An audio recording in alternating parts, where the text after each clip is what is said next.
नमस्कार, सुस्वागतम, वेलकम, अभिनंदन। मैं हूं आपके साथ आपकी अपनी होस्ट दोस्त डॉक्टर वायरा की। आपका स्वागत अभिनंदन करती हूं आपके, मेरे और माता रानी के इस खूबसूरत से यूट्यूब चैनल पर। हमारे घर के आसपास जो पशु पक्षी जानवर होते हैं ना, वो हमारे ग्रहों के साथ जुड़े हुए होते हैं। उनका कोई कारण होता है, उनके साथ हमारा कोई रिश्ता होता है, इस जन्म का, अगले जन्म का। अगर एक चींटी भी हमारे पैर के नीचे आ जाए और वो मर जाए तो हमें बड़ा दुख होता है। हमें समझ में नहीं आता कि हम क्या करें। चलिए मैं बताती हूँ आपको अपनी इस छोटी सी कहानी के जरिए, अपनी इस छोटी सी वीडियो के जरिए। नमस्कार, सुस्वागतम, वेलकम, अभिनंदन। मैं हूं आपके साथ आपकी अपनी होस्ट दोस्त डॉक्टर वायरा की। आपका स्वागत अभिनंदन करती हूं आपकी, मेरे और डॉक्टर वायरा की के इस यूट्यूब चैनल पर, फेसबुक पेज पर। सुबह की राम राम और जय माता दी जरूर लिखिए। आते तो हैं आप, जय माता दी भी लिखते हैं, मुझे देखते हैं और चले जाते हैं, लेकिन चैनल को लाइक सब्सक्राइब और शेयर नहीं करते। बहुत मेहनत करते हैं हम, और एक बार लाइक सब्सक्राइब शेयर कर कर देखिए। एक बार आप करेंगे, दुनिया आपको करेगी। यूनिवर्स को जो देते हैं सोने वही आपको मिलता है। आप हमेशा खुश रहें। मैं तो प्रभु से यही कामना करती हूँ कि जीवन में आपको कभी कोई दुख और कष्ट तकलीफ ना हो। आपके दरवाजे पर भी जिसका दरवाजा लगे, वहां पर भी आनंद की अनुभूति हो। अक्सर हमारे घर में चूहे आ जाते हैं, और जब चूहे हमारे घर में आते हैं हमें बड़ा तंग करते हैं, हम बड़े परेशान होते हैं। लेकिन ये हम होते हैं, हमारी माताएं नहीं हुआ करती थी।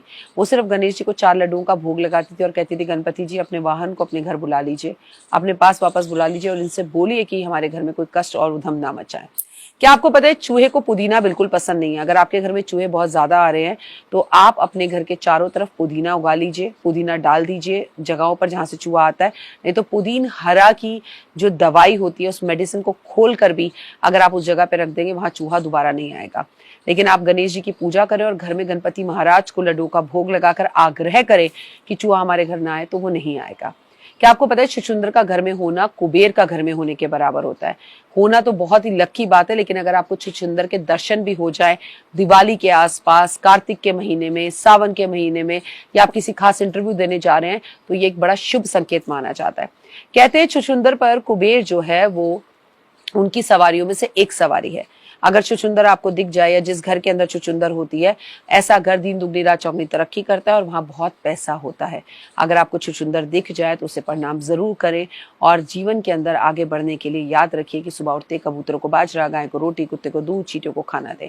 अगर आप किसी खास काम पर जा रहे हो और गाय का बछड़ा आपको दिख जाए, तो 100% वो कार्य सिद्ध होता है। ये एक बड़ा ही शुभ संकेत है। और कहीं गाय का बछड़ा गाय का दूध पी रहा हो और उसके दर्शन आपको तब हो जाए, तो तुरंत उन्हें स्पर्श करना चाहिए, पैर छूना चाहिए। आपके पास बिस्किट, रोटी कुछ भी हो, गाय को खिलानी चाहिए। ये आपके लिए बड़ा ही एक्साइटमेंट रहता है, और एक्साइटेड रहता है, और बड़ा ही पॉजिटिव भी रहता है। इससे आपके रिजल्ट्स बहुत अच्छे आते हैं। आपके जीवन में सुख, वैभव और यश आपको मिलता है। और वैसे भी हमारी भारतीय सभ्यता संस्कृति में तो हमारे घर की पहली रोटी हमें निश्चित रूप से गाय को खिलानी चाहिए। लेकिन कौवा अगर घर के दरवाजे पर आकर बोलता है, तो हमारी माँ, दादी, बुजुर्ग बोलते थे कि घर में कोई आएगा। That is also very excited. अगर कौवे को आप पनीर खिलाते हैं अमावस के अमावस, तो पितृदोष से मुक्ति मिलती है। अगर कौवों को आप रोज मीठी रोटी खिलाते हैं, तो आपका शुक्र ग्रह ऑटोमेटिकली अच्छा हो जाता है। लेकिन याद रखिएगा, ये गलती अपनी बालकनी या छत पर बिल्कुल ना करें। ऐसे में आपको जब भी कौवों को रोटी खिलानी है, खुले मैदान में, पार्क में, ऐसी जगह पर खिलाएं जहां से किसी को कोई प्रॉब्लम ना हो। आगे बढ़ते हैं। आगे बढ़कर अगर हम बात करें, तो हमें कबूतरों को दाना जरूर देना चाहिए। लेकिन तरह तरह के सोशल मीडिया पर चीजें दिखती हैं, अस्थमा होता है, ये होता है, वो होता है। पहले जमाने में तो राजा महाराजा कबूतरों को पालते थे, और पालने के बाद उनके उड़ने से संदेश भेजते थे। हमारे यहाँ तो गाना भी बना है, कबूतर जा जा जा, पहले प्यार की पहली चिट्ठी साजन को दिया। तो कबूतरों से नुकसान उस जमाने में जब घर में पालने पर नहीं होता था।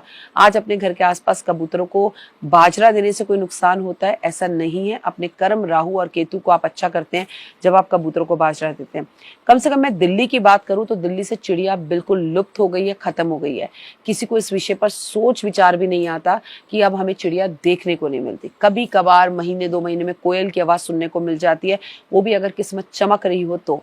लेकिन क्या आपको पता है, कोयल को रोटी खिलाने से राहु, केतु और शनि ग्रह बहुत अच्छे हो जाते हैं, और जीवन के अंदर पॉजिटिविटी आती है, और गुड न्यूज का एक कारक होता है। अगर मोर आपके घर के आसपास बोलता है, या मोर के पंख आपके घर के आसपास छोड़कर जाता है, तो ऑटोमेटिकली घर के अंदर धन का आगमन होता है, और श्री कृष्ण भगवान की अति कृपा आपके ऊपर होती है। तो ये जो घर के अंदर जीव जंतु, जानवर, लाल चींटियां अगर घर के अंदर आ जाए तो बीमारी का संकेत होती हैं। हल्दी हल्की सी छिड़को वो चली जाती है। लेकिन काली चींटियां अगर आपके घर में आ रही हैं तो ये धन का कारक होती हैं और शनि आपका कहीं ना कहीं स्ट्रांग हो रहा होता है, ये भी बताती हैं। अपना और अपनों का खास ख्याल रखें। चैनल को लाइक सब्सक्राइब शेयर जरूर करें। लेकिन इन बेजुबान जानवरों को, कुत्तों को, सबके लिए पानी रखिए, पक्षियों के लिए पानी रखिए। उन बेजुबान जानवरों को प्लीज मत मारिए। जिस छिपकली से आप पूरे साल डरते हैं, दिवाली के आसपास उसी छिपकली को देखने के लिए आप तरसते हैं। जिस बिल्ली का रास्ता काटना मनहूस समझते हैं, दिवाली वाले दिन उसी बिल्ली को देखने के लिए आप तरसते हैं। विचार कीजिएगा। जय माता।